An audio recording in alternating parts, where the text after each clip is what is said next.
Yeah, wrap up, yeah. Yeah. So there's the meat in the sandwich, which you've just experienced. There was a relish, which is a hana called How to Establish Rapport. Which is just a part And also another hana called Motivational Interviewing. And so instead of doing that in the class, you can spread the relish yourselves and have as much as you want, and we just sort of leave that with you. And we can, in another workshop, sort of go into that in more depth. But for now, the best thing to do is just to give you the handouts. You have a final sheet, which is what we call like a debrief, like a wrap-up. And you're more than welcome to take that and then just bring it back. Yeah, so just to bring it and let us know what works for you, feedback. And then before we actually wrap up, I'd like to sort of do a round of any questions you have, or any comments. So anything you didn't even understand that kind of just went whoop. Yeah. So anything else that you'd like to add or ask? As a wrap up, and it's 5:20. I think it's about building community, especially. I mean, the way I'm promoting the studio is that it's intimate.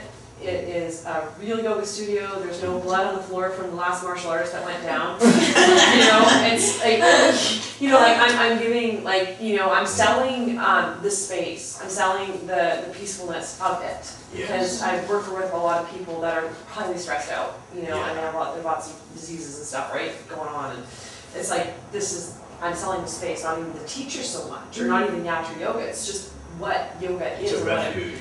Yeah, it's a refuge for me, that's what this place represents. And the fact that it is a bit smaller studio and that we can only house, 20 mats at a time, maximum, it actually gives a lot of people the opportunity to really want to come here.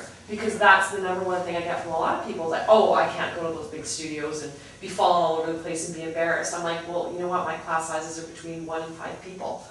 So it's a perfect opportunity for you to come in and feel really safe and know that there's room to grow for everybody, and everybody's at different stages, and yoga's for everybody. And this kind of space is so indicative of promoting that. And that's what's worked for me to kind of get the word out there about Yatra. So everyone's going to have their own thing, but for me, that's what it is. Alex, can we ask maybe everybody to say what they love to teach the most and what classes they teach? Because I do get a lot of people saying, what's this class like, or what's this, and it just gives me the opportunity to feel like I know the teachers.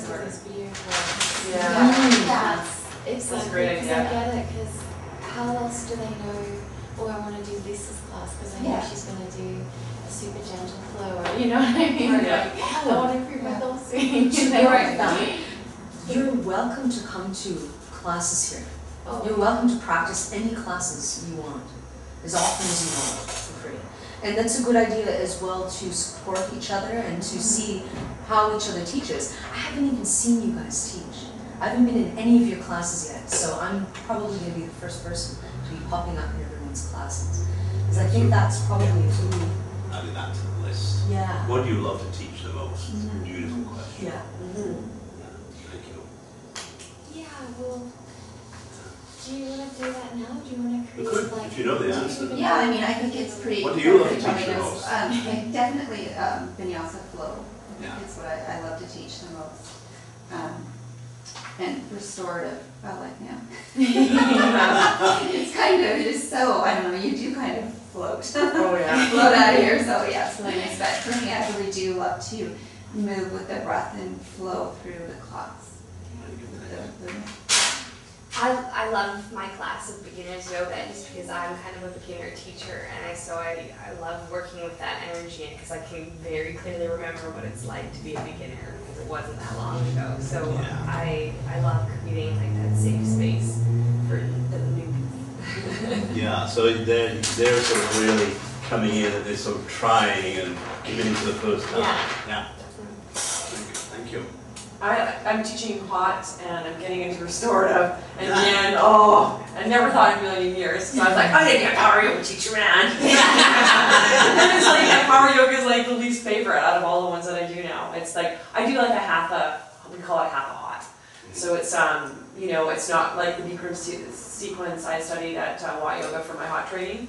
So it's an actual sequence that's designed in a hatha type style, but the room can be hot or it doesn't have to be. It's a type of sequence, it doesn't matter, right? So yeah, there's a big misconception out there. A lot of people think, oh, hot yoga, they think right away that it's Bikrams, but it's actually, the way I'm promoting the class here at Yatra is I'm building the internal heat within the body, you know, through that, and it's actually helping people get deeper into their poses. And it's a hot sequence, but it's not a hot room.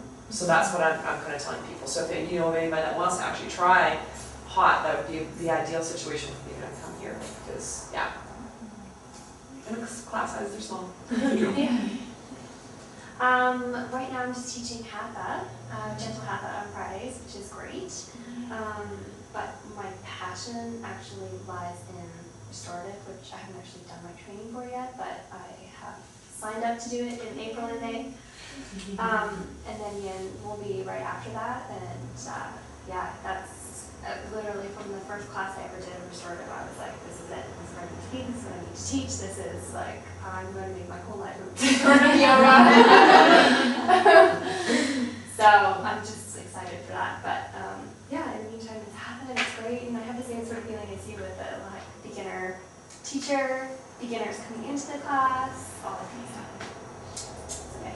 So on the other end, the classes that I do, Alexandra's restorative, and I love that, and it's pristine restorative, which is restorative on steroids.